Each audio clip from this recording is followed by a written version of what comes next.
Alright, everybody, the time has come for me to review Teenage Mutant Ninja Turtles, the Season 2 finale. I can't believe we made it this far. It's basically taken over a year to review literally 2 seasons of this show. So, yeah, that's saying something. So, anyway, I gotta say, this is probably the best episode of the show. Easily, top 10. For it's like very intense. There's like a very high stakes in this episode. It's basically the Krang are finally going to invade Earth, and the Turtles gonna try their best to take them down. But they all get separated because just a lot of conflict.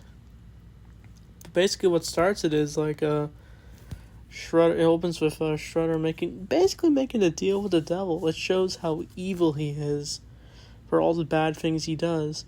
He wants to demutate Karai, but he makes the deal with the Krang, where they will basically just take over the world and they will capture the Turtles and Splinter for him, and they'll do this. And they'll demutate Karai, but they also have to make the deal with Shredder will allow them to basically take over Earth, and because they want to turn Earth into Dimension X, and it just shows Shredder even says himself he cares nothing for the human race. It shows how heartless he is, and we'll get more into Shredder a little bit, but basically it opens with April and her friend Irma, and they get chased by footbots. And it looks like Irma's finally going to know who the Turtles are. Because, in the 80s shows, she always knew who the Turtles were. But in this, it's the Turtles are, secret to April. Irma really wants to know who these secret friends are. She's even this is the kind of friends I met. And then they go into the sewer, and meanwhile Raph and Casey are trying to look for Karai, but Casey ends up almost getting arrested because they literally think he's loitering or something, because he spray painted him and Kate or April, and Casey clearly has a thing for April, but Raph's you know how Donnie feels. But then it's revealed the cops are actually Krang droids, so that was something. I do like the line where Casey's "Don't you got real criminals to bust?" Exactly. But the Turtles run. Raph and Casey basically have a little goose chase with Krang Prime. But this all happens.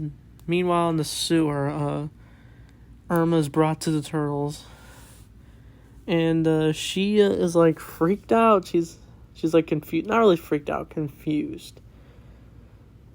But then something very bad happens. It is revealed that for all this time, Irma has been Krang Subprime this whole time, and even April is shocked by it. Even when Splinter's telling her that he's disappointed, that he's shocked at the strangers in their house, basically. And so literally Irma's head starts spinning and yelling "Turtles, Turtles," and then they're all just fighting various Krang droids, and it's basically been a trap this whole time that Irma was disguised as a Krang and then lure April to the Turtles so they can finally find their lair. And that's what happens. They open a portal and start destroying the house, the turtle lair, and the Turtles try their best to take them down, and it ends up splitting them all up, with Splinter taking down Krang Subprime, and then Leo, Donnie have a little clash because they want to use the turtle mech to take down the Krang or find Raph and Casey, but Leo's just no. It's too slow. He's totally against the turtleneck. Fun fact, Leo never uses the turtleneck. I wonder why. And so April does blame herself for this happening. Mucky's oh, don't be too hard on yourself. But it honestly wasn't April's fault since she didn't know Irma was going to do that. She didn't know she was a Krang. But they'll definitely learn from this for sure. And during the argument with Leo and Donnie, Donnie's like, if I were leader, and Leo's like, you're not leader, I am. Like, he's very protected at who the leader is of this team. But this argument leads to Leo splitting up with Mikey, Donnie, and April escaping the sewer while various Krang is like attacking Leo. He runs away. But then Donnie, Mikey, and April are going to go look for April's dad. And meanwhile, we get this cool goose chase, like I said earlier. Krang, Subprime, and Raph and Casey. Like, they're trying their best to get out of it. They almost get hit by Mugen because Krang, Subprime literally has, like, this tank of Mugen. And she's like, wearing this giant suit. And she literally can just blast anything, and it like turns into crystals. But apparently, Raph tells Casey that the Mugen's perfection or something, and then it's literally used on the people, and they turn into these like squid-like alien creatures. Like it's bizarre, and like it can even affect the environment. It starts turning like basically just turning it into like what Dimension X looks like. And we do get this cool scene where like this little girl is about to get hit by the one of the Krang walker things, but then she's rescued by the pizza boy. I was surprised he got a little moment to shine. But then he bumps into Shredder's goons, and then he runs away with the girl. Hopefully they're okay. But then Shredder is just saying how the world is now in chaos. We even see Razar howl to the moon. Like, that's how intense it is. And so, what happens next is the best scene. It basically pays homage to the Mirage comics. Leo has a showdown with the Footbots. Just like in the comic books, Leo is fighting swarms of foot soldiers. They even did it in the 2003 show. But Leo is just overwhelmed. Like, he's on this, like, cool-looking bridge thing, and he has to, like, take his sword out and just stab various Footbots, and he's telling Shredder to just face him. And then, basically, Shredder just wants to just torment Leo a bit. And when Leo is just... He doesn't have his swords because they're broken now. But then, Shredder sends his goons that just literally attack Leo, but then Leo just goes all in. He literally attacks Fishface, Razar, Tiger Claw. Like, he easily takes them down with all his might.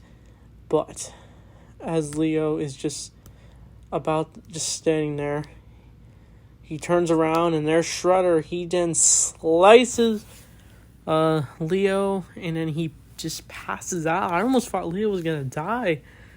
He did literally fall into a pool full of mud, because he is just... It shows how beaten the turtle is, like how much he can take in a fight. But then something happens. He meets up with Splinter, who's teamed up with Letterhead. But then Splinter's like, where is my son? And then Shredder's like, I took him like I took your daughter so many years ago. So yeah, that's Shredder basically admitting he's always trying to deny to Karaida he's the father, but he felt he did it for good reason. But this is the moment where you just know Shredder knows exactly what he's doing. Like, he knows what he's doing is wrong. He knows he brainwashed Karai. And he's trying to torment Splinter by just being like, ooh, I took your daughter. But then Splinter goes all in his rat form, basically, and he tries to bite Shredder. Like, he tries everything, but Shredder's just like, I'm more powerful. Then Splinter's like, the anger overwhelms you. And Shredder's like, you're always the wise one. Then they basically fall into the sewer, but Shredder is basically attacked by Letterhead. And I am surprised that Shredder was able to take down Letterhead, even though Letterhead literally bites him a few times and throws him around like the Hulk. But Shredder is like tough enough to even take down Leatherhead, and he basically throws him across the pit, and then and Leatherhead falls to his death. But he's okay later. But we later see him in season 3. But then, meanwhile, something horrible happens. Raph and Casey finally met up with April and Donnie and her dad, April's dad, but he's just so panicked about this. Understandable. But then, unfortunately, Leo is literally thrown, just like the Mirage comics in the 2003 show.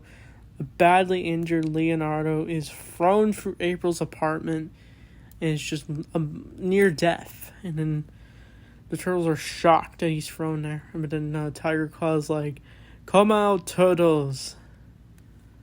And then I just love the part where they do try to escape the best they can.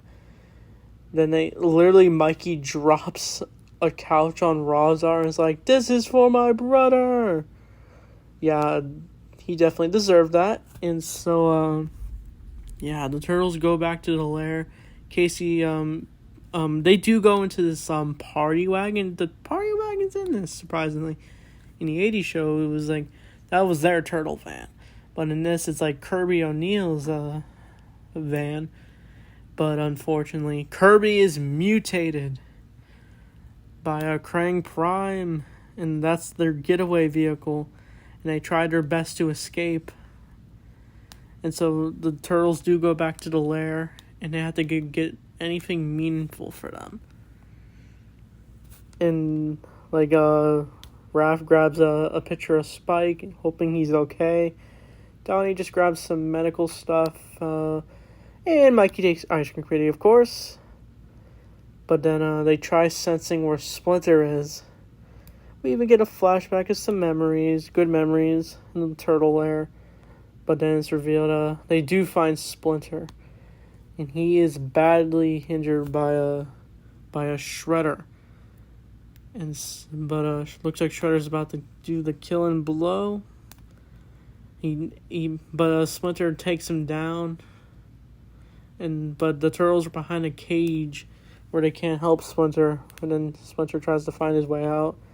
But then he's attacked by Shredder and then thrown into the sewer drain where he's flushed down, basically. And the most powerful moment is where Raph is like super angered by Shredder for what he did. And then he's just like, you monster. And Raph's so right. He literally just tried to kill Splinter. And we were almost thinking he's gone. And then Mikey does the most bro thing ever. He literally just hugs Raph. He's so pissed at Shredder, and then he's just like, Mikey's like, "It's okay, bro. Splinter's a master ninja."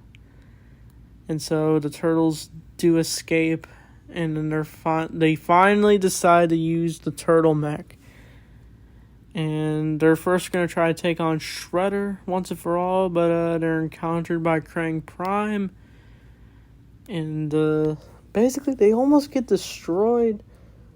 And they use the power core to basically take down his suit. And then it collapses. And then the turtles had to literally shut down the whole power. So, and then Krang Prime literally comes out of its little hole thing, and then, it's a giant Krang. It's, wow. It's like if a Krang got mutated. And so, Casey saves the day when the turtles are about to get hit by Krang. Krang Prime, and then Casey hits it with the party wagon. And then the turtles get away real quickly. And then the episode ends with the turtles barely down and broken. They just lost their sensei. April lost her dad, who mutated again. And Leo's badly injured from Shredder's attack. And they decide to go upstate, where April's old farmhouse. And that's where season 2 ends. And it's actually revealed that we get this very quiet scene where Splinter is saved by Karai. At the last second, honestly, Splinter could have drowned, but thank God he didn't. And so, that's the invasion. This is an amazing episode. It's a 10 out of 10. Like I said, there's so many stakes and characters, moments in this. Like, you can't help but love this episode. This is definitely a dark episode for sure. Yeah, there's definitely some darkness in Ninja Turtles, and I like how faithful it is towards the Mirage comics a little. Yeah, and overall this season was really good. Like, I loved how we got more mutant characters. There were some simpler episodes, but there were really good episodes, like the Earthquake episodes. Yeah, we got the Turtles cameo, was nice. Yeah, I did like Bacterfly, Tiger Claw, Slash. Like, there's so many good Razar. Like, there's so many good villains in this, and the story keeps going. That's what you love about it. And I love what they did with Karai. That was really good. So there's definitely stuff to look forward to for season 3. So yeah. Overall, give this season maybe a 10 out of 10. There was maybe a 9 out of 10 since there were some episodes. Not my favorite, but not bad. So with that being said, we're going to review Ninja Turtles Secret of the Ooze since we're done with a season of Turtles. So tell me, what do you think of my review of this season? What are your thoughts on season 2 of Ninja Turtles? So with that being said, Turtle Power!